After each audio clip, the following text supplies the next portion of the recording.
Of inertia हम लोग निकालते हैं सॉलिड स्फीयर का।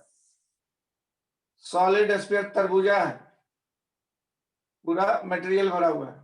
इसका मोमेंट ऑफ इनर्शिया निकालना है इसके डायमीटर के अबाउट, इसके सेंटर से जाते हुए एक्सिस के अबाउट, इसके सेंटर से जाता हुआ एक्सिस। तो इसमें एक डिस्क कट कर लेते हैं हम लोग इस तरीके से, ऐसा एक डिस्क निकाल लेते हैं, सॉलिड डिस्क आएगा। उसका मोमेंट ऑफ इनर्शिया इस एक्सिस के अबाउट मालूम है, तो इसका मास m dm हुआ और इसका लेंथ जो है रेडियस x है, तो क्या हो जाएगा इसको dm into x square. Moment of inertia हो जाएगा A B axis dm into x square by 2। Disc है ये, सॉलिड डिस्क, डिस्क तो सॉलिड ही होता है। तो ऐसा काटे तो रिंग नहीं निकला, डिस्क निकला, इसमें मटेरियल है क्योंकि ये पूरा सॉलिड स्फीयर है। This is the centre of the sphere, ये सॉलिड स्फीयर। एक छोटा डिस्क काट के मोमेंट ऑफ इनर्शिया लिख दिया हो, इंटीग्रेट कर दे। हाँ, कृतार्थ शुभम ने निकाला। तो डीएम इसका वैल्यू निकालिए, डीएम कितना होगा, रेडियस इसकी आर है, पूरे तरबूजे का volume 4/3 pi r cube. Sphere का वॉल्यूम इतना होता है, इसका मास कैपिटल एम। इसका कितना वॉल्यूम है, ये जो डिस्क निकाले हैं, एक छोटा सा डिस्क जो कट किए उसका कितना वॉल्यूम है, तो पाई एक्स स्क्वायर इंटू थिकनेस। तो थिकनेस इसका क्या लेंगे, यहां से ये y दूरी पे dy थिकनेस है, तो हाइट जो है उसका dy है। तो इसका वॉल्यूम जो होगा एरिया इंटू थिकनेस, ऐसा का स्लाइस आपने निकाल लिया। अब एरिया इंटू थिकनेस करें, एरिया हो गया पाई एक्स स्क्वायर, थिकनेस हो गया dy। तो यूनिट वॉल्यूम का जो है मास हो जाएगा m/4/3 पाई आर क्यूब,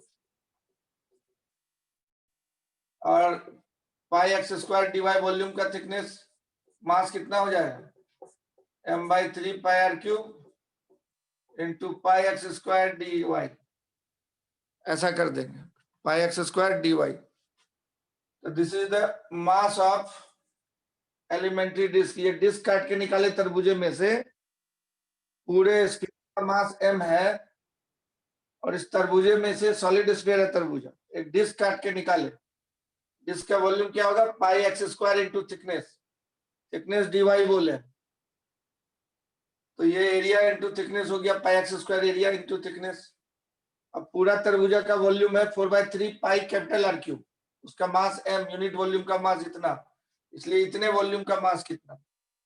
यहाँ से dm निकल गया, 4/3 जो है हमारा ऊपर चला जाएगा, पाई कैंसिल होगा, 3/4 हो जाएगा, m/r³ नीचे बचा एक्स स्क्वायर dy। ये मास कैलकुलेट होके चला आया। अब वो मास का वैल्यू यहाँ पे डाल देंगे।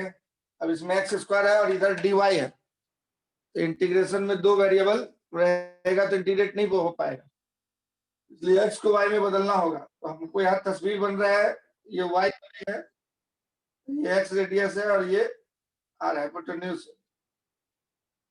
तो पाइथागोरस थ्योरम लगा के हम लोग कन्वर्ट कर सकते हैं x को y में, x square plus y square equal to r square. इसका मतलब एक्स स्क्वायर की जगह पे हम लोग रिप्लेस कर सकते हैं उसको r square minus y square. तो ये वाला टोटल मास लाके पहले यहाँ रखते हैं, मास ये वाला लाके यहाँ पे रख देते हैं। तो 3m/8 r³ हो गया इंटू एक्स स्क्वायर दो बार आ गया। अब ये एक्स स्क्वायर का होल स्क्वायर है, इसको y वेरिएबल है तो y की टर्म में रख देते हैं। एक ही वेरिएबल होना चाहिए, एक ही जाति होना चाहिए, तब बंधन बंधेगा, तब इंटीग्रेट होगा। R square minus y square dy का इंटीग्रेशन। ऐसा हो गया moment of inertia about A B axis दिख रहा है सेंटर से ज्यादा। अब इसको इंटीग्रेट कर दिए, आंसर आ जाए।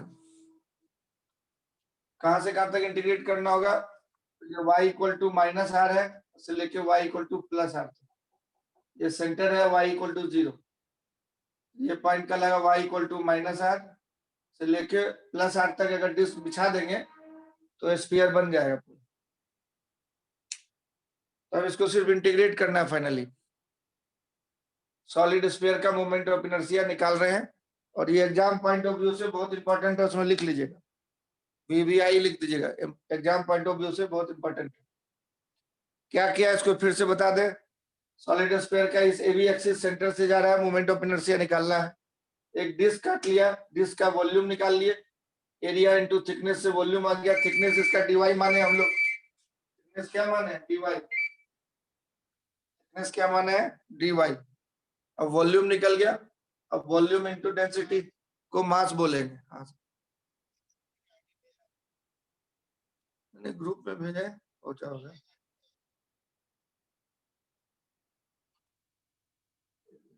वो ग्रुप में होगी ना, वो ग्रुप में ही भेजा है तो कर सकते हैं। हाँ,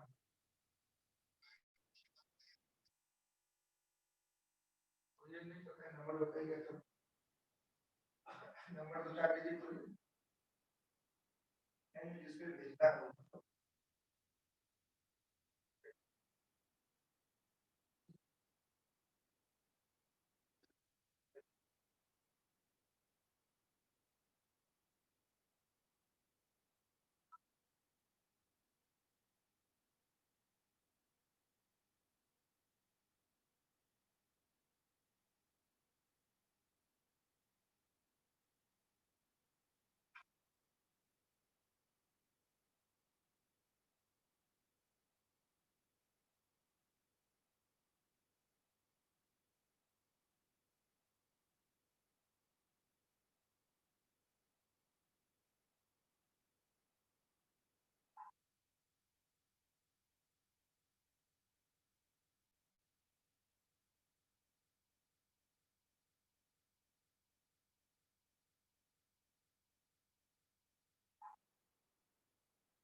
तो ये वॉल्यूम इसका निकाल लिए, और डेंसिटी इंटू वॉल्यूम को मास बोलते हैं। डेंसिटी क्या होगा, mass by volume of solid sphere, 4/3 r³ volume होता है, ये डेंसिटी हो गया, वॉल्यूम मास डेंसिटी, इंटू ये वॉल्यूम से मल्टीप्लाई कर दिए तो मास निकल गया डिस्क। अब एक डिस्क का मोमेंट ऑफ इनर्शिया होता है dm इंटू x²/2। एक डिस्क का मोमेंट ऑफ इनर्शिया पढ़े थे पिछले क्लास में हम लोग, ये होता है मास इंटू रेडियस का स्क्वायर बाय 2। इस एक्सिस के बाद मोमेंट ऑफ इनर्शिया इसका हो जाएगा इतना। अब dm का वैल्यू डाल दिए, और x² इस ट्रायंगल से देख लिए y है, ये x है, r है, उससे x² को r² माइनस y² बोल दिए, इंटीग्रेट कर देंगे, रिजल्ट आ जाए।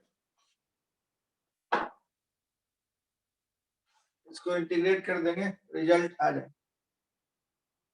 इसको इंटीग्रेट कर देंगे, रिजल्ट आ जाए। तो आई हो गया हमारा 3m/8r³, 3m/8r³ r² minus y² का होल स्क्वायर इंटू dy का इंटीग्रेशन कर दिया। y इक्वल टू -r से +r तक पूरा डिस्क रख देंगे।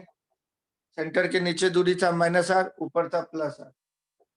ये हो गया 3m/8r³, इसका होल स्क्वायर खोलिए, r⁴ plus y⁴ minus 2r² y² into dy।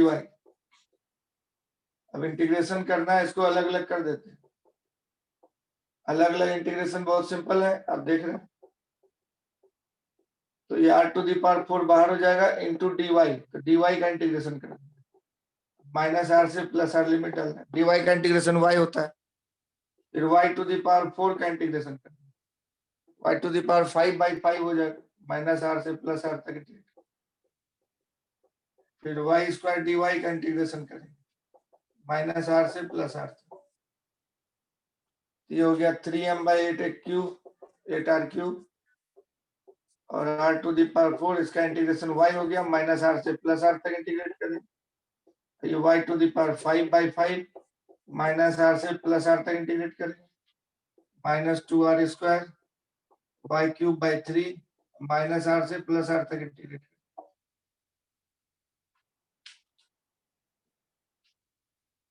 तो अब इसको इंटीग्रेट करते हैं, वैल्यू डाल देंगे इसको। तो 3m/8r³ r to the power 4, r minus minus r 2r हो जाएगा, 1/5 बाहर आ गया, r to the 5 minus minus r to the 5, 2r to the power 5 minus 2r square by 3 बाहर आ गया, r cube minus minus r cube 2r cube हो जाएगा, limit लगा। अब इसको एलसीएम कर लेना है, r to the power 5 हर जगह है तो बाहर कर लेते हैं बाय 8r क्यूब, बाकी को जोड़ लिए, 2 हुआ, 2/1 प्लस 2/5 माइनस 4/3, एलसीएम लेके इसको बताइए कितना आता है, 3mr स्क्वायर हो जाएगा, वहां से r क्यूब कट जाएगा बाय 8, और ये पूरा एलसीएम ले लेंगे, 15 हो गया, ऊपर 30 और ये 6, 30 प्लस 6 36 और माइनस 20, 16 आ गया बाय 15, 16/15 तो 2/5 mr स्क्वायर, तो यही आंसर होता है सॉलिड स्फीयर का moment of inertia 2/5 mr square axis के अबाउट। क्या किया, सॉलिड स्फीयर में डिस्क काट लिए, डिस्क का मोमेंट ऑफ इनर्शिया लिख दिए, इंटीग्रेट कर दिए, सॉलिड स्फीयर में एक डिस्क काट लिए, डिस्क का मोमेंट ऑफ इनर्शिया निकाल के इंटीग्रेट कर दिया, बस हो गया कैलकुलेट, 2/5 mr स्क्वायर। अब इसके टेंजेंशियल एक्सिस के बाद मोमेंट ऑफ इनर्शिया पूछेगा तो कैसे निकालेंगे, तो ये आंसर अब याद रखें। क्या देखे हमने क्या देखा, एक सॉलिड स्फीयर है, तरबूजा है, और इसका मोमेंट ऑफ इनर्शिया हम लोग देखे, इसके सेंटर के अबाउट r रेडियस है, इसका मास m है, ये सेंटर से जाता हुआ एक्सिस के अबाउट मोमेंट ऑफ इनर्शिया हम लोगों ने देखा, इस तरह का मास डिस्ट्रीब्यूशन रहेगा तो 2/5 mr स्क्वायर। अब इस एक्सिस के अबाउट आपसे कोई पूछ दे टेंजेंशियल एक्सिस के अबाउट, तो टेंजेंट की तरफ जाता हुआ एक्सिस ये वाला पूछ देगा, तो क्या करेंगे हम लोग, तो परपेंडिकुलर डिस्टेंस हो गया r, तो टेंजेंशियल एक्सिस के अबाउट निकालेंगे, तो ये सेंटर ऑफ मास से जाता हुआ एक्सिस यही है, इसी को आईसीएम बोलेंगे, ICM plus parallel axis theorem लगा दी, तो क्या बोलते हैं parallel axis theorem, parallel axis theorem, ये थ्योरम लगा दिए पैरेलल एक्सिस थ्योरम, तो आईसीएम हो गया 2/5 mr स्क्वायर, अब प्लस mr स्क्वायर कर दिए, तो this is equal to 7/5 mr square, तो ITT डैश आ गया 7/5 mr, ITT डैश हो गया 7/5 mr square. This is the moment of inertia of the solid sphere about its tangential axis, 7/5 mr square, centroidal axis के about हुआ 2/5 mr square, और tangential axis के about हुआ 7/5 mr square, centroidal axis के about हुआ 2/5 mr square, और tangential axis के about हुआ 7/5 mr square। इस तरह से आप मोमेंट ऑफ इनर्शिया निकाल सकते हैं, है ना, मोमेंट ऑफ इनर्शिया कैलकुलेट कर सकते हैं। क्वेश्चन दे दिया कि भाई एक प्लेट है, ये एक प्लेट है,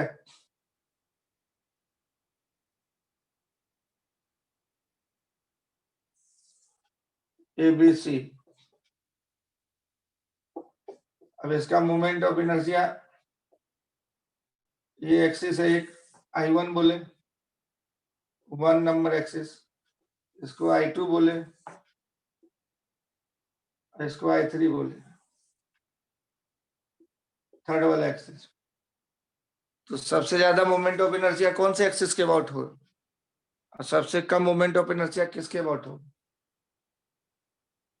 ABC, ये 60 डिग्री है, और ये 20 डिग्री है, और ये 40 डिग्री है, 90 डिग्री है मोमेंट, या 60-30 ले लेते हैं, हटाइए 60 डिग्री 30 डिग्री, सबसे कम एंगल ये दिख रहा था, ऐसे हो, ABC is a uniform triangular plate, uniform triangular plate, then select the correct choice. I1 इसको 2 नंबर बोले, इसको 1 नंबर बोले, इसको 3 number. I1 is greater than I2 is greater than I3।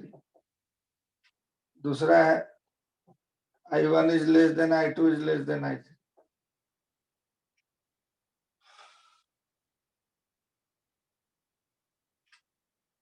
तीसरा है इस फोटो में I2 is greater than I3 is greater than I1।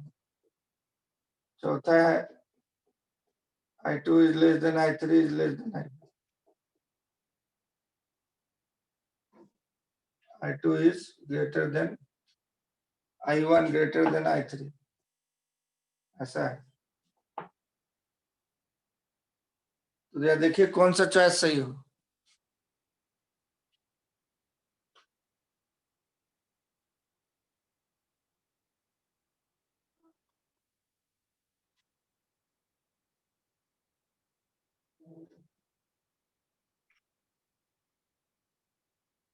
इसमें से कौन सा ऑप्शन सही हो, पहला, दूसरा, तीसरा, चौथा?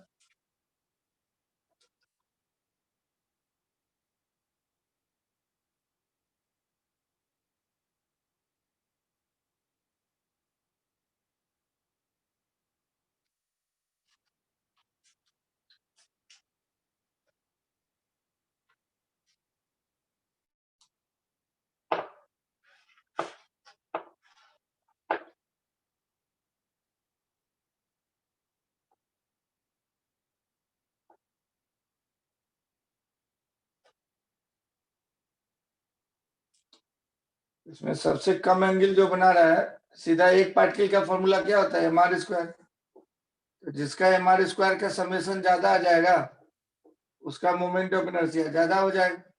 निकालना नहीं है कितना होगा, चेक करना है किसका ज्यादा किसका कम।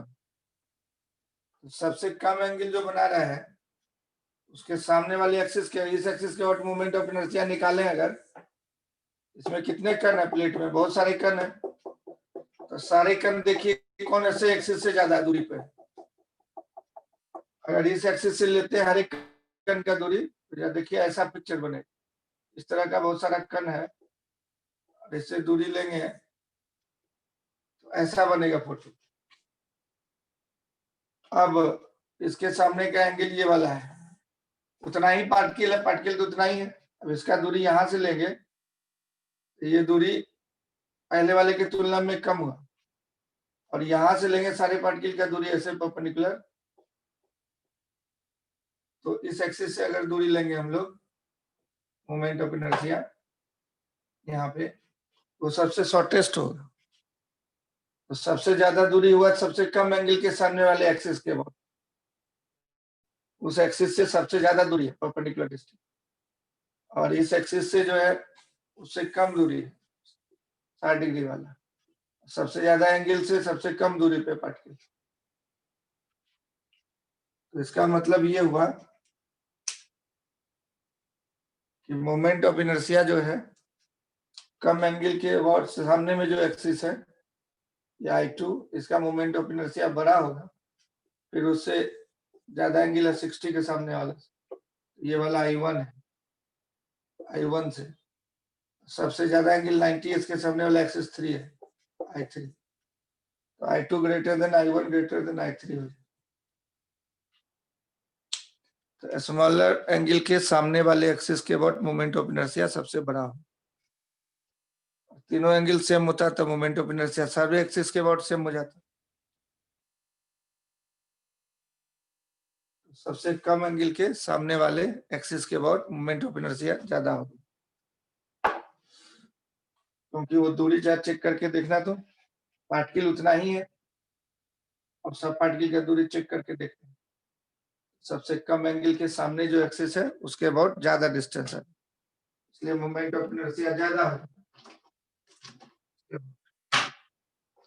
कौन का मोमेंट ऑफ इनर्शिया पूछेगा तो मोमेंट ऑफ इनर्शिया ट्रायंगल का ही मोमेंट ऑफ इनर्शिया मान लो पूछा, moment of inertia of triangle कैसे निकाले। तो ये मान लो कि तुम्हारा एक ट्रायंगल दिया हुआ है और इस एक्सिस के बाद मोमेंट ऑफ इनर्शिया निकालना है। हाइट h दे दिया है, बेस b दे दिया है। कैसे निकालेगा मोमेंट ऑफ इनर्शिया? कौन से एक्सिस के बाद निकालना? तो मान लो बेस से जाता हुआ एक्सिस के बाद निकालना, ये बेस से जाते हुए एक्सिस के बाद निकालना। मास कितना है इसका? पूरा m, सेंटर ऑफ ग्रेविटी पे mass. Uniform plate, moment of inertia कैसे निकालोगे इसका? इस एक्सिस के बाद मोमेंट ऑफ इनर्शिया, तो एक कोई भी प्लेट काट लो, छोटा सा रॉड हो गया, ये पतला सा थिन रॉड, इसकी ऊंचाई यहाँ से y हो गया और इसकी दूरी इधर से dy।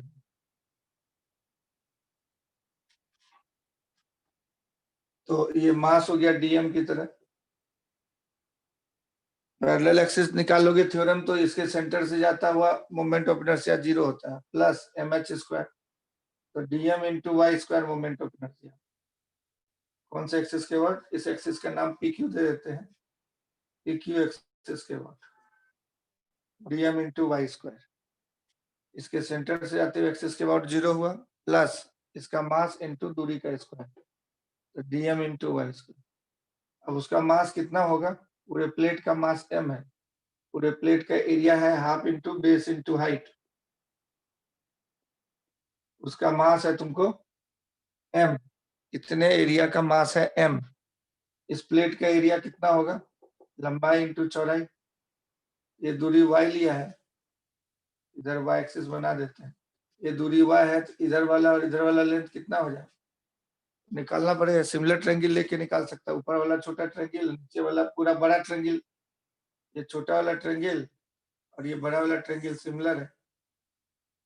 इसका लेंथ पूरा जो है कि तुम लेके निकाल दो, या इधर से देख सकता है राइट एंगल से, आधा जितना ये निकलेगा उतना ही होगा। तो ये दूरी मान लो कि यहीं पे देखते हैं, इस ट्रायंगल में देखते हैं, ऐसे और ऐसे ट्रायंगल में देख लो, क्या लगाएगा फॉर्मूला बोलो? इस दूरी को x बोले हैं, तो ये x है, ये दूरी b/2 हुआ, इसकी पूरी हाइट h है और इसकी हाइट यहाँ से देखेंगे तो h माइनस x है, h minus y, h minus y। तो इसका बेस बाई इसका बेस x/b/2 इक्वल टू इसका हाइट बाई इसका हाइट, x निकल जाएगा b/2h into h minus y, x निकल गया। अब इधर x दूरी है, x कोमा y हो गया इसका कोऑर्डिनेट, इधर माइनस x कोमा y बोलोगे, ऑरिजिन है 0 पूरा दूरी हो जाएगा 2x। एरिया क्या हो गया उस स्ट्रिप का?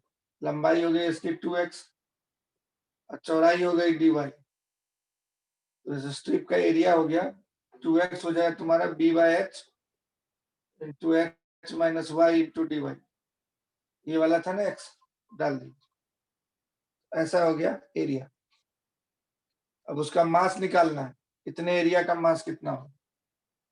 तुम्हारा पूरा ए एरिया का मास था, ए मतलब bh/2 एरिया का मास था m, यूनिट एरिया का मास हो जाएगा m/bh/2। अब ये एरिया हो गया b/h into h minus y dy, इतने एरिया का मास कितना हो जाएगा? 2m/bh into b/h into h minus y dy, यही हो गया dm। तो dm बराबर कितना हो गया? 2m/b भी cancel, h square h minus y dy। अब इसे स्ट्रिप को काटे, इसका एरिया निकाले, लंबाई इंटू चौड़ाई, लेंथ इंटू ब्रेड्थ। लेंथ हो गया, इधर x है इधर भी x, 2x इंटू चौड़ाई था dy, एरिया निकल गया। पूरा ट्रायंगल का एरिया तुम जानता है half into base into height, इतने एरिया का, पूरे एरिया m, पूरे एरिया का मास है m। अब इस स्ट्रिप का एरिया लेंथ इंटू ब्रेड्थ से निकाला, इतना, इतने एरिया का मास कितना हो, तो वो निकाल लिया। अब यहाँ डाल के इंटीग्रेट कर दो, dm हो गया 2m/h square into h minus y into y square dy, ये डाल दिए। अब इसको इंटीग्रेट कर दो, IPQ निकालना है, तो 2m/h² बाहर चला जाए, integration h minus y square dy। y यहाँ 0 बोलता है, यहाँ का y h बोलता है, तो 0 से h तक इंटीग्रेट कर, इसको सॉल्व करके बताओ कितना है। ये निकाले थे टू फाइंड dm। dm निकालने के लिए एरिया निकाले पहले इसका, सिमिलर ट्रायंगल से इसका ये निकाल लिया x, तो ये 2x हो जाएगा, 2x इंटू dy कर दिया, एरिया निकल गया। पूरा एरिया का मास पता था, तो इतने एरिया का मास कितना हो।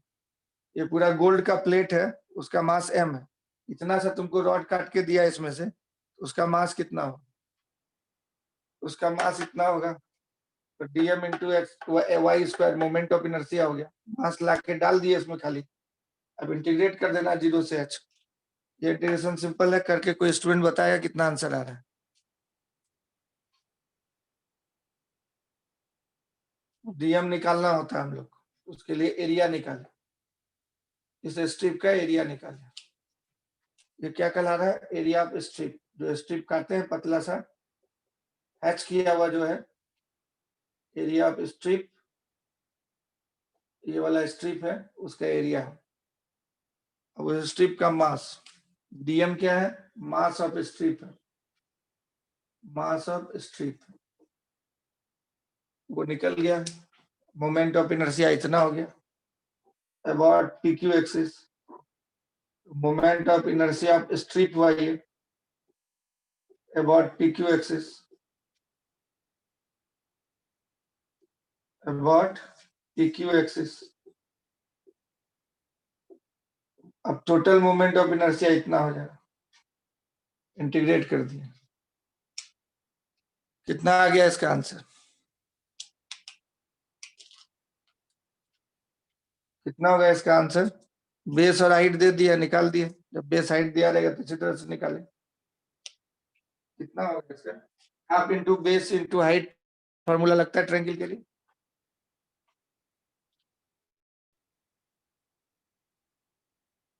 ये कितना आया आंसर, सॉल्व करने के लिए बोले हैं, नहीं हुआ सॉल्व, इसको इंटीग्रेट कर दो, यहां से इंटीग्रेट करते हैं इसको। मैं h² / 6 दीपाली बोल रही,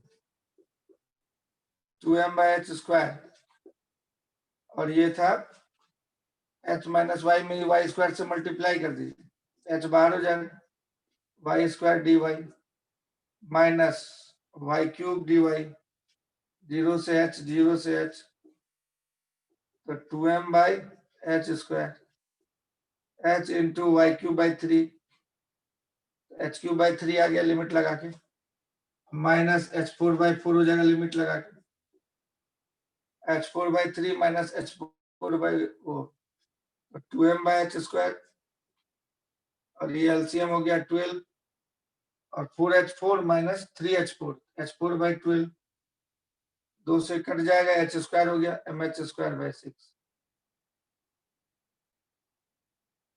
तो हाइट दिया हुआ है, हाइट से निकल गया mh²/6। अब इस एक्सिस के और निकाल के देखिए कितना आता है, ट्रायंगल का बीचों बीच एक्सिस,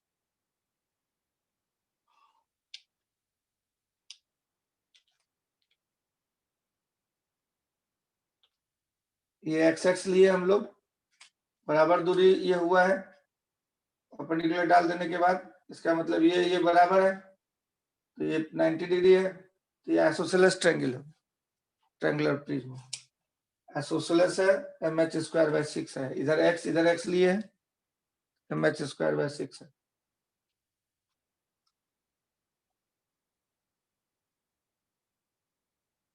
PQ कौन सा एक्सिस था, बेस था, बेस के बाद इसी तरह से किसी भी ट्रायंगल का देगा तो स्ट्रिप काट के आप निकाल सकते, जैसा देगा वैसा निकाल। मान लिया कोन का निकाला, moment of inertia of cone निकालना, तो उसमें कौन सा कोन निकालना है, तो हॉलो जो है कोन निकालना है, राइट सर्कुलर कोन, तो हॉलो कोन का निकालना मोमेंट ऑफ इनर्शिया, निकाल के देखिए कितना आता है हॉलो कोन में, तो इंटरेस्टिंग है वो निकालिए। किसके अबाउट निकालना, कौन सा एक्सिस के अबाउट, तो कोण का जो एक्सिस होता है उसी एक्सिस के अबाउट निकालना। ये सब अनयूजुअल क्वेश्चन है, कभी कभी पूछता है कोण वोन वाला। तो मान लीजिए हॉलो कोण है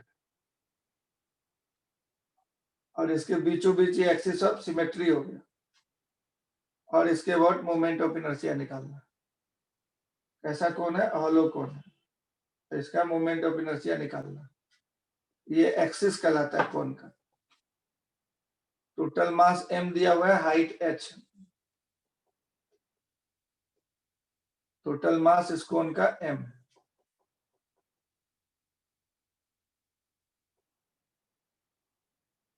तो कैसे निकालेंगे इसमें हम लोग? तो इधर से z दूरी पे जाके dz चौड़ाई के एक स्ट्रिप को कट कर लेते हैं और dz चौड़ाई के एक स्ट्रिप को कट कर ले, इस तरह से बाल्टी टाइप का निकलेगा, है ना, फ्रस्टम टाइप, इस तरह का निकलेगा फ्रस्टम टाइप का। इधर था ऐसे ऐसे, इस तरह का स्ट्रिप आपने काटा है, ऐसा निकलेगा फ्रस्टम टाइप का, बाल्टी टाइप। तो इसलिए तिरछा वाला लंबाई लिए dz लिए और ये z है। इसकी हाइट, ये बहुत पतला है चौड़ाई, इसकी हाइट को हम लोग y बोल रहे हैं और इस हाइट को dy बोल रहे हैं।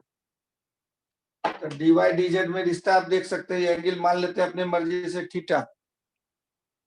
इसी लाइन को हम इधर में बना रहे हैं, इसी में ये वाला टुकड़ा जो है यहाँ से यहाँ तक dz है।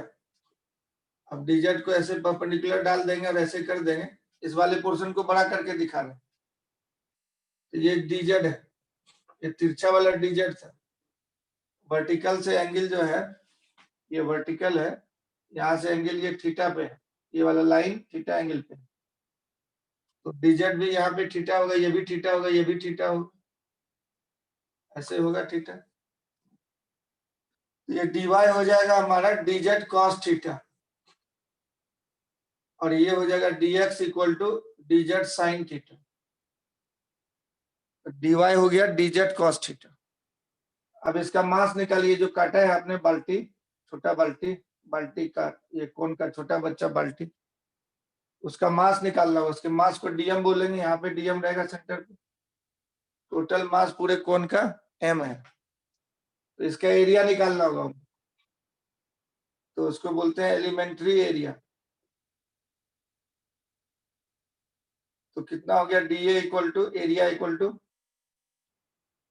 तो इसको काट देंगे अगर कैंची से और लंबा कर देंगे इस तरह से, इसको इतना चौड़ाई है, काट के कैंची से लंबा कर देंगे तो सरकमफ्रेंस हो जाएगा लेंथ के बराबर, इनटू ब्रेड्थ हो जाएगा dz के बराबर।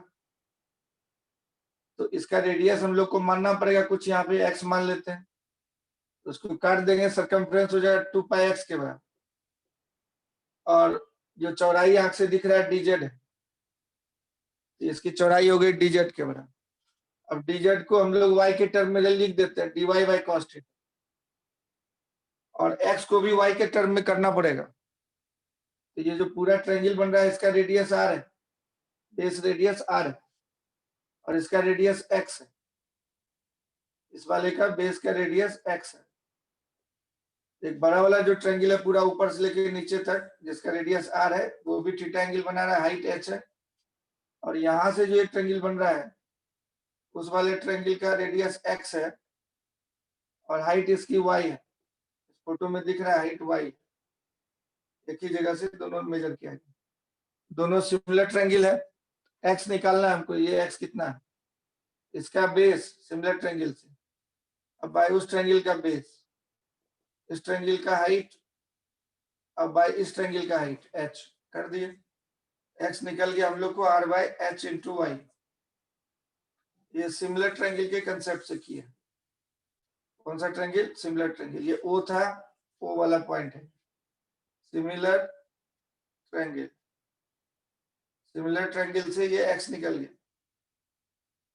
तो x को हम लोग y के टर्म में लिख देंगे, यहाँ ये वाला वैल्यू पुट कर देते हैं, 2π x हो गया हमारा r by h into y, और dz यहाँ से आ जाएगा y के टर्म में, dz को हम लोग बोल सकते हैं dy बाई cos थीटा।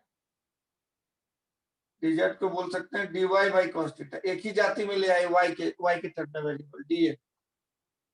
अब इसका मास निकालना है हम लोग को। इस स्ट्रिप का पूरा एरिया निकल के आ गया, अंदर तो खोखला है, बाहर वाला ये जो मटेरियल इसी में है उसका एरिया निकल के आ गया। अब मास निकालना है, डीएम निकालना है। तो ये एरिया सबसे पहले निकाले, स्टेप 1 हुआ। अब मास निकालते हैं, कैलकुलेशन ऑफ डीएम। तो कोई बताएगा हॉलो कोन का क्या एरिया होता है? सरफेस एरिया, पृष्ठ क्षेत्रफल। इस पे अगर आप गिफ्ट देने के लिए पेपर रैप करेंगे, बेस को छोड़ दीजिए, खाली इस कर्व सरफेस को रैप करेंगे, कितना एरिया होगा? वॉल्यूम नहीं पूछ रहे हैं, एरिया पूछ रहे हैं। कितना एरिया होगा हॉलो कोन का area? Surface area pi r L. सिर्फ दीपाली जवाब दे रही है, बाकी लोग को भी नहीं आता एरिया। पाई आर एल एरिया का मास m है, इसलिए यूनिट एरिया का मास है m by pi r L. और इसलिए एरिया हम लोग कितना निकाले, इसी को सिग्मा बोलते हैं, surface mass density.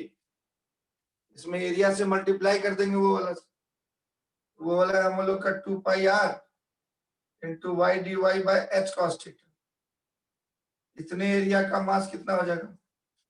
m by pi r l into m by pi r l into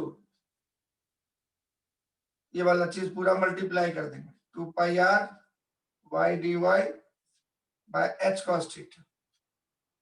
तो this is equal to DM. तो फाइनली डीएम कितना आ गया हम लोग का? तो डीएम पाई पाई कट जाएगा, आर आर कट जाएगा, 2r2 पाई आर कट गया मतलब। तो डीएम इक्वल टू आ गया 2m और पाई आर कट गया था, वाई डी वाई और divided by pi r cut गया, l h cos theta, h into l cos theta. अब थीटा अपनी मर्जी से माने थे, एल क्या होता है?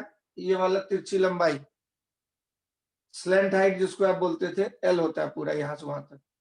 स्लैंट हाइट एल है, प्रॉब्लम बनाने के लिए माने, क्वेश्चन में नहीं दिया हुआ, ये हट जाएगा। एल और थीटा प्रॉब्लम बनाने के लिए माने है। आप देख रहे हैं ये एल कॉस थीटा क्या हो जाएगा? एच बन जाएगा। इस फोटो में देख रहे हैं कि एल कॉस थीटा एच बन जाएगा। हम लोग बीच में यूज किए एल और कॉस थीटा को, अब उसको हटा के एच कर देंगे। एल कॉस थीटा को एच पुट कर दे, 2m बाय एच स्क्वायर हो गया, और वाई डी वाई। क्वेश्चन में खाली हाइट दिया हुआ था हम लोग को, और ये रेडियस आर। रेडियस आर का भी यूज अभी तक नहीं हुआ है। तो 2m by h square y d y. अब डीएम निकल गया हमारा, पहले डीए निकाले फिर डीएम निकाले। अब इसका मोमेंट ऑफ इनर्शिया ये रिंग की तरह है, तो एलिमेंट्री रिंग का मोमेंट ऑफ इनर्शिया क्या होगा? एलिमेंट्री रिंग का मोमेंट ऑफ इनर्शिया इसके अबाउट क्या होता है? रिंग का उसके सेंटर से जाता हुआ उसके परपेंडिकुलर क्या होता है मोमेंट ऑफ इनर्शिया? एक रिंग का मोमेंट ऑफ इनर्शिया इस एक्सिस के अबाउट क्या होता है? रिंग, ये रिंग है, इसके परपेंडिकुलर एक्सिस के अबाउट मोमेंट ऑफ इनर्शिया कितना होता है जी? Mass into radius square. A B axis के अबाउट मोमेंट ऑफ इनर्शिया, इसका मास हम लोग निकाल चुके हैं, डीएम और रेडियस है x, DM into x square हो जाएगा, मास इंटू रेडियस स्क्वायर। एक्स का वैल्यू इतना दिया हुआ था, एक्स का वैल्यू डाल दीजिए, डीएम का वैल्यू डाल दीजिए। तो डीएम निकला है 2m by h square into y d y, और एक्स ये डाल देंगे r square by h square into y square.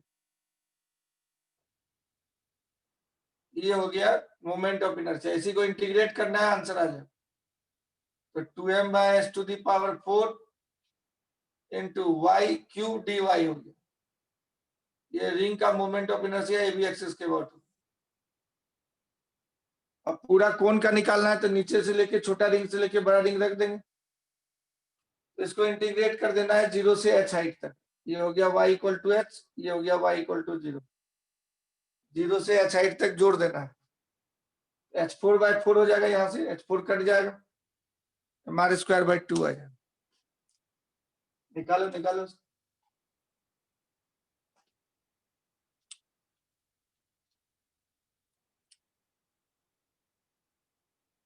Integrate करो उसको।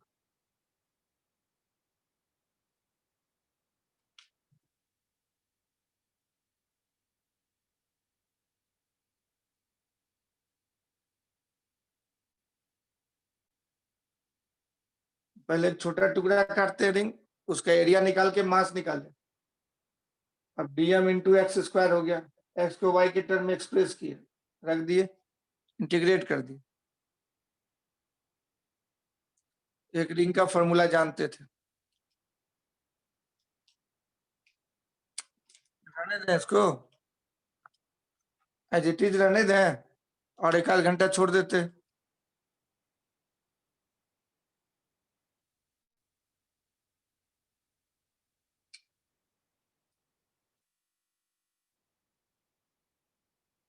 ठीक, लिख लो पढ़ी तो।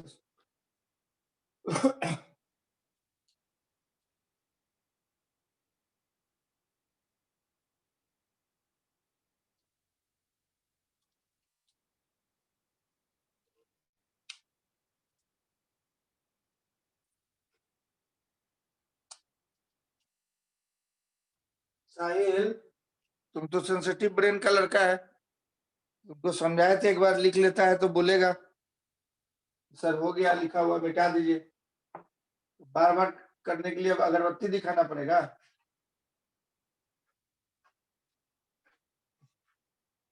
इसको इंटीग्रेट करो जल्दी से, कितना आता है? क्या हो गया, इंटीग्रेट कीजिए। आइए भी, कहां से कहां तक जाइएगा?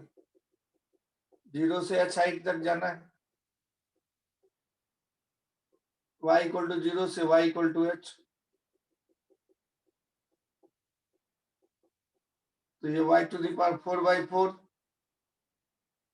लिमिट 0 से h, ये 4 बाहर आ जाएगा, to h to the power 4 हो गया, कैंसिल हो जाए, तो mr स्क्वायर बाई 2। तो खाली रेडियस मालूम होना चाहिए, base radius, moment of inertia निकल गया। इस तरह का जो कोण दिया हुआ है, हॉलो है, इस एक्सिस के अबाउट मोमेंट ऑफ इनर्शिया आ गया। ये क्या था, हॉलो, ये बीचों बीच जाता हुआ एक्सिस ऑफ कोण कहलाता है। इसके अबाउट मोमेंट ऑफ इनर्शिया हम लोग को पता चल गया, कितना आ गया, mr स्क्वायर बाई 2। सॉलिड कोण रहता है तो कितना होगा, या निकाल के देखो तो। हॉलो कोण, रेडियस r दिया हुआ, बेस रेडियस, मास है m। सॉलिड कोण का निकाल के देखो तो इसी तरीके से अपने से, सॉलिड कोण का मोमेंट ऑफ इनर्शिया, उसको निकाल के देखो। तो this is the moment of inertia of hollow कोण अबाउट इट्स, ये एक्सिस ऑफ कोण कहलाता है, वो एक्सिस ऑफ कोण कहलाता है।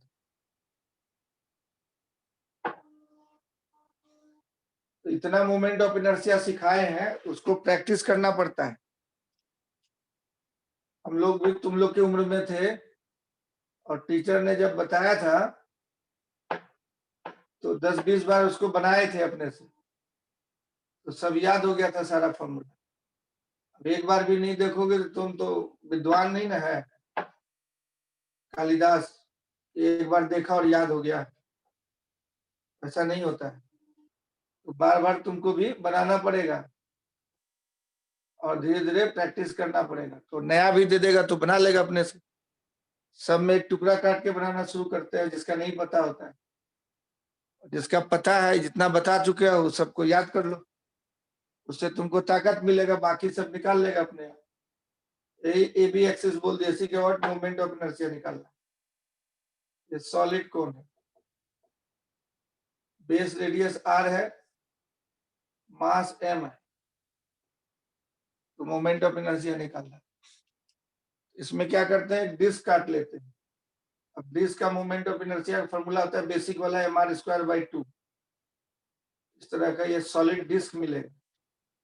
अब इसका मास dm हो, रेडियस x हो गया, इस एक्सिस के अबाउट मोमेंट ऑफ इनर्शिया होगा उस डिस्क का dm into x square by 2 हो जाए बेसिक। एक डिस्क के सेंटर से जाता है उसके perpendicular dm x square by 2। अब तुमको इस dm को निकालना पड़ेगा और x को भी निकालना पड़ेगा y के टर्म। इस हाइट को y मान लेते हैं, इसको dy बोल देते हैं। पूरा हाइट h है, 0 से h तक इंटीग्रेट करेंगे हम। तो डिस्क का वॉल्यूम निकालना होगा। वॉल्यूम ऑफ डिस्क जो है कितना आएगा? वॉल्यूम ऑफ डिस्क को dv बोलेंगे। एरिया हो गया ऊपर वाला पाई एक्स स्क्वायर और थिकनेस है dy। इस तरह से वॉल्यूम निकल गया। x कैसे निकालेंगे? सिमिलर ट्रायंगल में। x कैसे निकालेंगे? सिमिलर ट्रायंगल में। ये ऊंचाई y है और ये ऊंचाई h है। इसमें से निकाल लेंगे x बाई आर, बेस छोटे वाले का बेस बाय बड़े वाले का बेस, बराबर छोटे वाले का हाइट बाय बड़े वाले का height. x equal to r by h into y. यहाँ पे डाल देंगे value pi r square by h square into y square d y हो गया ये वॉल्यूम। अब डीएम निकालो, इसका डेंसिटी कितना होगा? Mass, volume mass density by volume. अब बताओ सॉलिड ये वाला कौन है, इसका वॉल्यूम कितना होता है? 4/3 पायर क्यूब। सॉलिड कौन का वॉल्यूम जी? सॉलिड कौन हो चाहे हॉलो कौन है, वॉल्यूम कितना होगा इसका?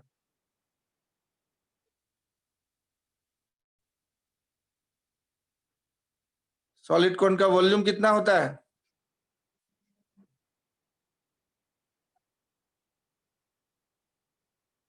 दो गो स्टूडेंट बताया इस बार, दीपाली और अनुभव।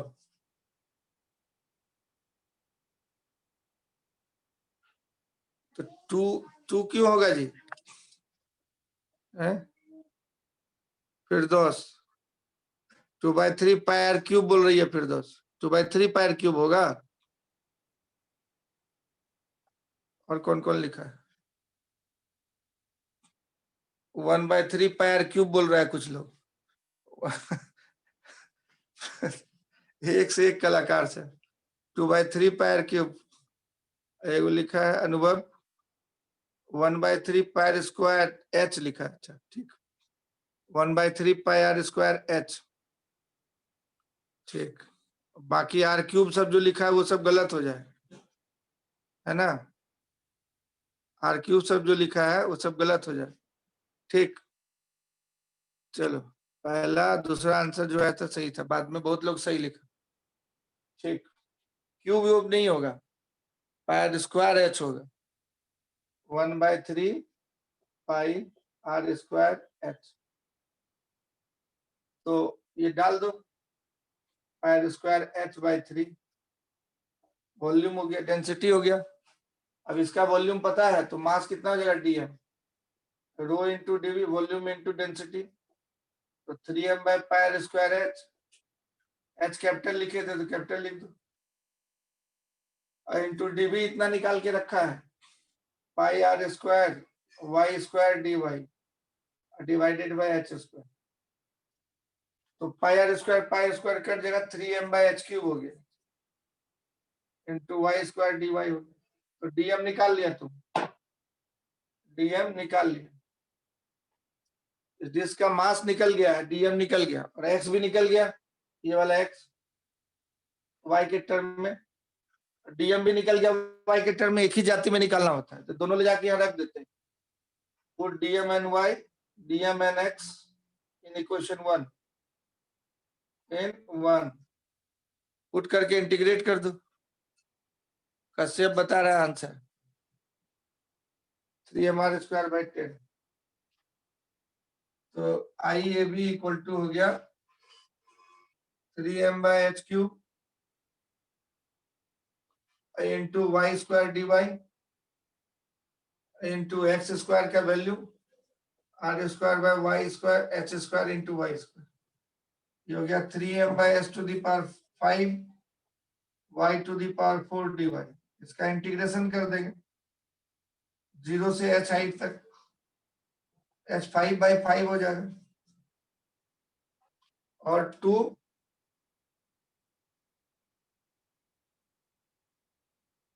और बाई 2 भी था, ये dm इंटू एक्स स्क्वायर किया बाई 2 भी था, तो 3/2 और वो बाय एच H5, अब वो H5/5 आ जाए, कैंसिल हो जाएगा H5,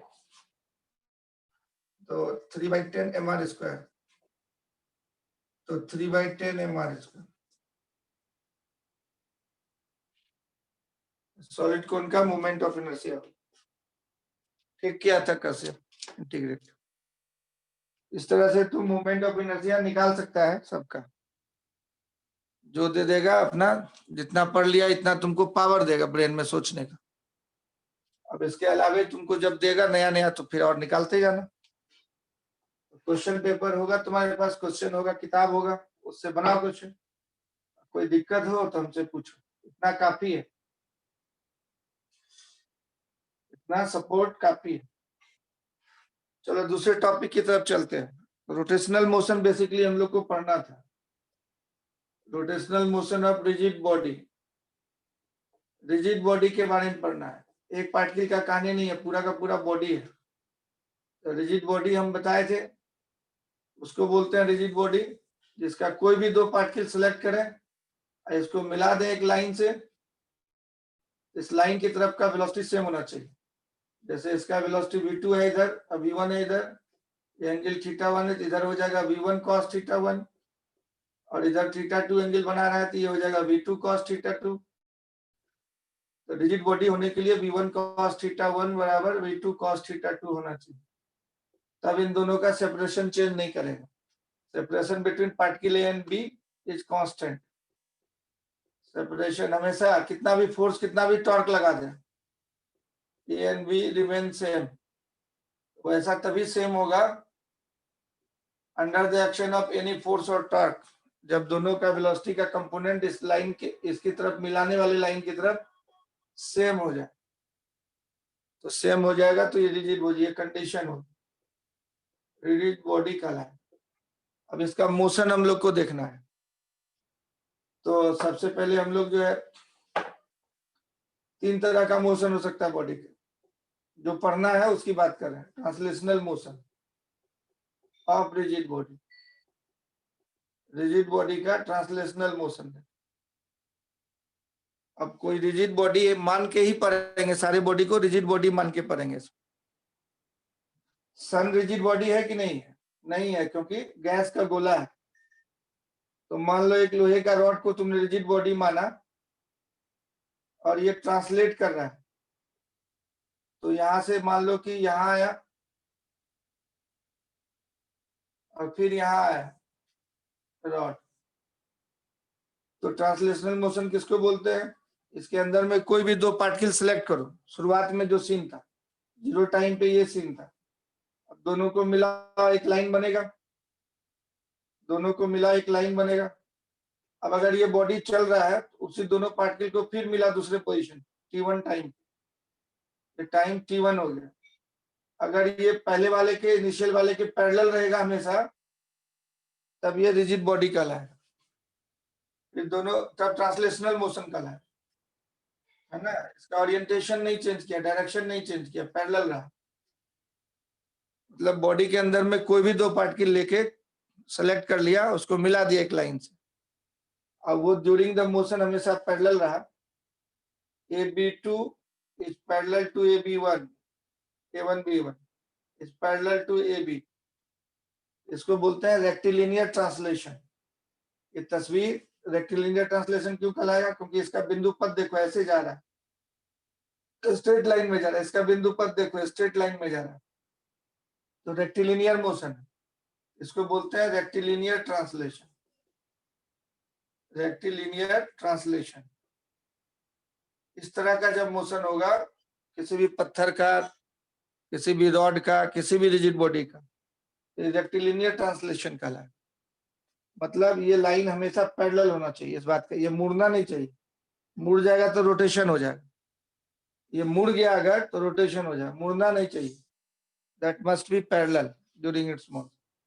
मतलब orientation of any line joining two particles must not be changed, must be constant. Orientation उसका चेंज नहीं होना चाहिए, कांस्टेंट होना चाहिए। कोई भी दो पार्टिकल को मिलाने वाला लाइन का ओरिएंटेशन कभी चेंज नहीं करेगा, वो बॉडी ट्रांसलेटरी मोशन में कहलाए। ये कंडीशन होता है, दिस इज द कंडीशन। अगर थोड़ा भी मुड़ा तो रोटेशन हो जाएगा, इसका मतलब रोटेट कर गया। ये प्योर ट्रांसलेशन का कहानी। अब एक मोशन हम दिखा रहे हैं, जरा देख के बताना कि ट्रांसलेशन है कि नहीं, ट्रांसलेशन है कि नहीं। जैसे इस कलम के मोशन को देखो, स्ट्रेट रखें, अभी कलम ऐसे जा रहा है ऊपर, फिर ऐसे आ रहा है, फिर नीचे आ रहा है, फिर ऐसे आ रहा है, फिर ऐसे घूम रहा है, पूरा सर्किल में घुमा रहा है। ये ट्रांसलेटरी मोशन है कि नहीं है। इसमें तुमको ये देखना है कि कलम कभी मुड़ा कि नहीं मुड़ा। नहीं मुड़ेगा तो कैसे भी चाहेगा ट्रांसलेशन कहलाए, कभी मुड़ नहीं रहा है, ट्रांसलेशन कहलाए। कोई भी पार्टिकल को मिलाएंगे तो जैसे ये कलम ऐसे था, फोटो बना रहे हैं बोर्ड पे, अब ये थोड़ा हम ऊपर बना दिए, वही साइज का है, फिर और ऊपर बना दिए, वही साइज का है, फिर नीचे कर दिए, वही साइज का कलम, फिर और नीचे कर दिए, वही साइज का है कलम। लेकिन उसका लाइन, किसी भी दो पार्टिकल को मिलाने वाला लाइन हमेशा पैरेलल है। कोई भी दो पॉइंट सेलेक्ट कर लो, यहाँ से जितना दूरी पे, यहाँ से उतना ही दूरी पे, दूसरा पॉइंट सेलेक्ट करो उतना ही दूरी पे, दूसरा पॉइंट उतना ही दूरी पे सेलेक्ट करो, उतना ही दूरी पे। जो ओरिजिनल पॉइंट था वही वाला रॉड अब आया है ऐसे, यहाँ पे रेड कलर से मार्क कर दिया था, वही रॉड घूम रहा है ऐसे। तो शुरुआत में पोजीशन ए बी है, अब A1 B1 हो गया है, अब A2 B2 पोजीशन हो गया है, अब A3 B3 पोजीशन हो गया है ना, इस तरह का पोजीशन हो गया, A3 B3 पोजीशन हो गया, ऐसा पोजीशन होते चला जा रहा है। अब A4 B4 पोजीशन हो गया, हाथ से बना रहे, इसका पाथ देखेंगे बिंदु पर, ये इस तरह से ऊपर जा रहा है, इस तरह से आ रहा है, इसका बिंदु पथ इस तरह का है, इस तरह से ऊपर से नीचे आ रहा है। लेकिन इसके मिलाने वाले लाइन को देखो, हमेशा पैरेलल है, ड्यूरिंग द मोशन हमेशा क्या है, पैरेलल है, कभी भी ओरिएंटेशन चेंज नहीं किया, ये मुड़ा नहीं है, एकदम अकड़ा हुआ है ना। जैसे आदमी मर जाता है, अकड़ जाता है, उसको पीछे ऐसे खड़ा कर पकड़ लिया और लेके जाएगा तो एकदम सीधे रहेगा, पीठ पे लाद लिया उसको, एकदम सीधे रहेगा। और जिंदा आदमी को, हीरो हीरोइन को पीठ पे चढ़ा लेता है, हाथ पैर मुड़ जाता है, तो रिजिड बॉडी नहीं हुआ। मरा हुआ आदमी को लेके जाएगा तो अकड़ जाता है बॉडी, रिजिड बॉडी है। ऐसा ओरिएंटेशन नहीं चेंज किया, जैसे रखे वैसा ही था, ऊपर नीचे जा रहा है लेकिन कलम मुड़ नहीं रहा है कभी। इस पूरे तस्वीर में हम लोग देख रहे हैं हर पोजीशन के लिए A4 B4 parallel to A3 B3, parallel to A2 B2, parallel to A1 B1, parallel to AB. So orientation has not been changed. So this motion is curvilinear translation. लेकिन पाथ कैसा है, curve में है, ये translation है, लेकिन ये path चूंकि कर्व में है इसलिए इसका नाम है कर्विलिनियर ट्रांसलेशन। ये भी ट्रांसलेटरी मोशन है, curvilinear translation of rigid body, rectilinear translation of rigid body. Path अगर स्ट्रेट लाइन हुआ पूरा, रिजिड बॉडी, कर्विलिनियर और rectilinear translation.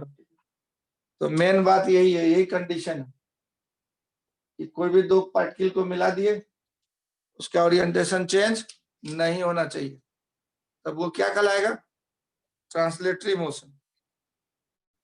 Then it is known as translatory motion. Note कर।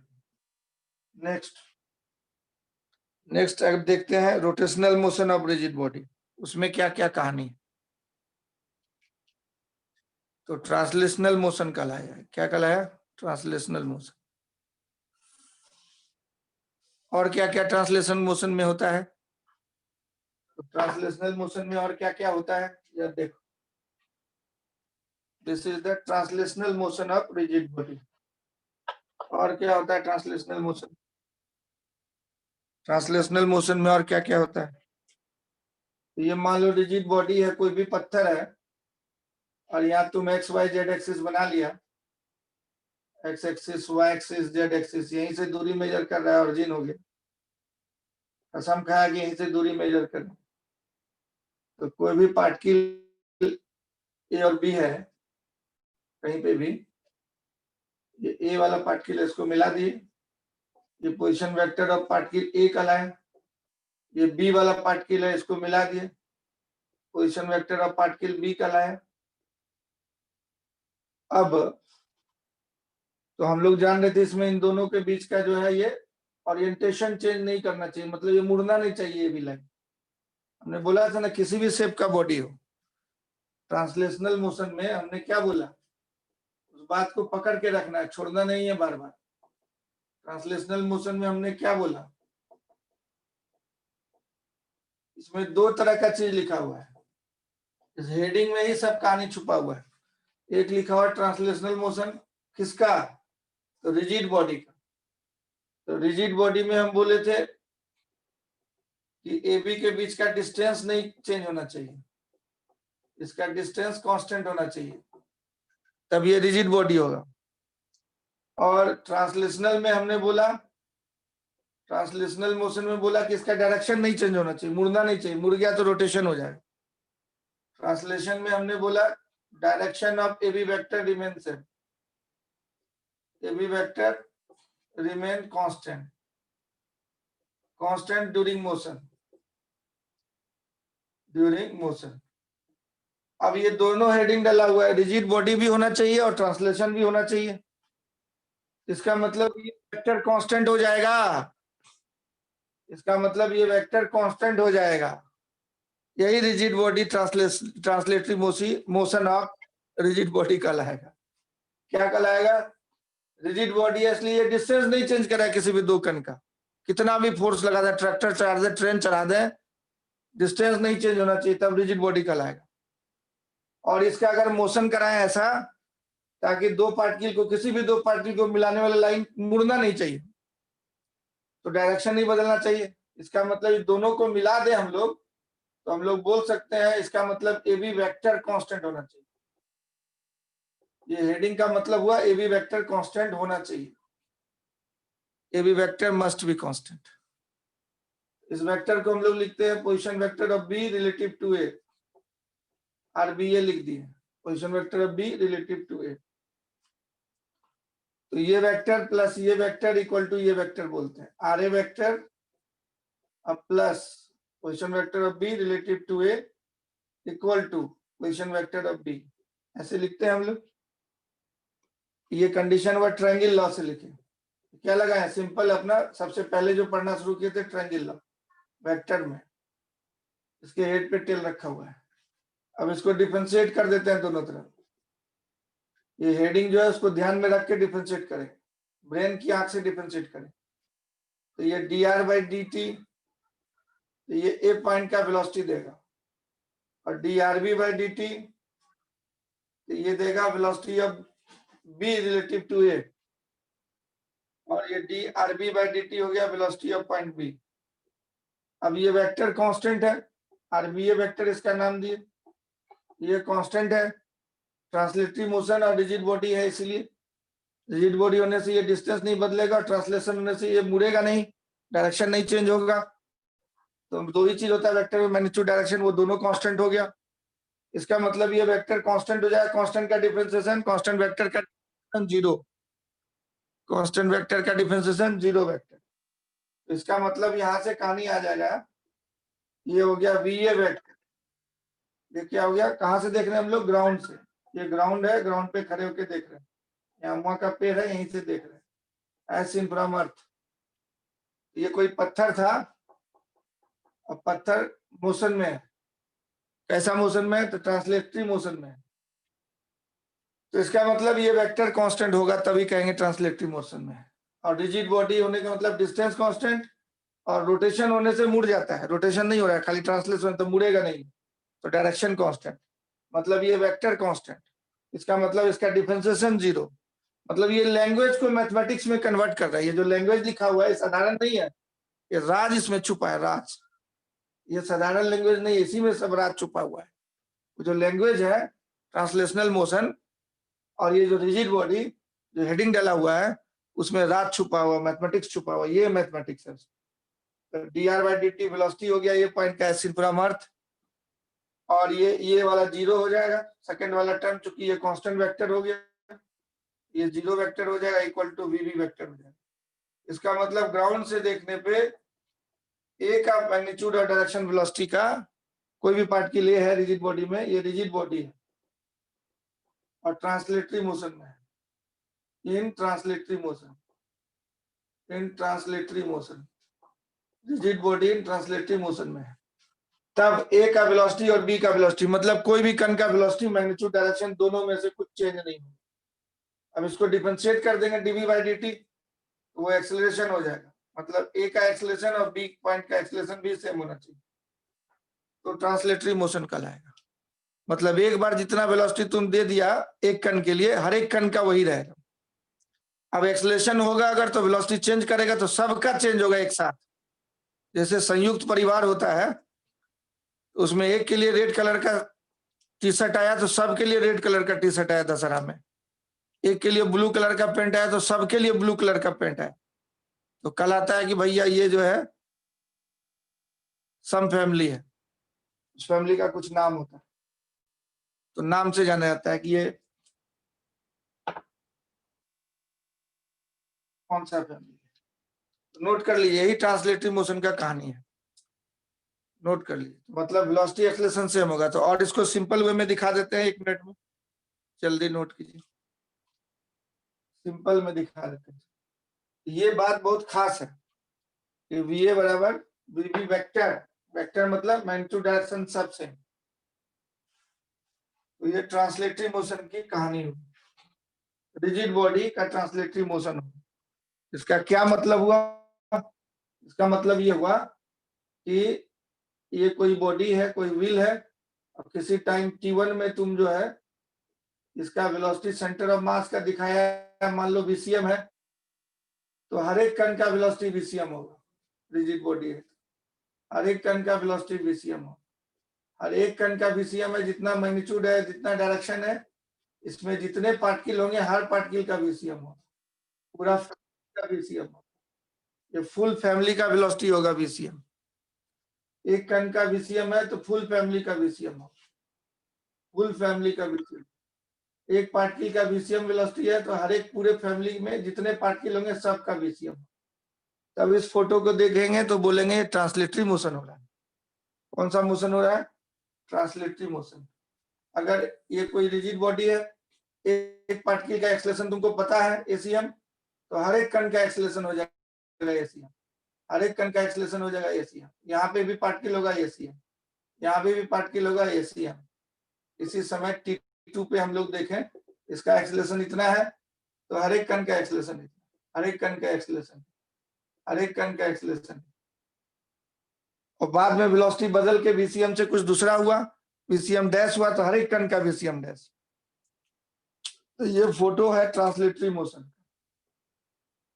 ये फिगर किसका है? Translatory motion. ये क्या बता रहा है कि किसी समय में एक पार्टिकल का जैसा मैग्नीट्यूड और डायरेक्शन होता है वेलोसिटी का, हर एक का वही होता है। एक का जितना मैग्नीट्यूड डायरेक्शन होता है एक पार्टिकल का, जितने पार्टिकल है सबका वही होगा। This is the example of translatory motion, picture of translatory motion. यही ट्रांसलेटरी मोशन होता है। नेक्स्ट क्लास में हम लोग डिस्कस करेंगे rotational motion of rigid body. उम्मीद करते हैं इतना समझ में आ गया होगा। यस और नो?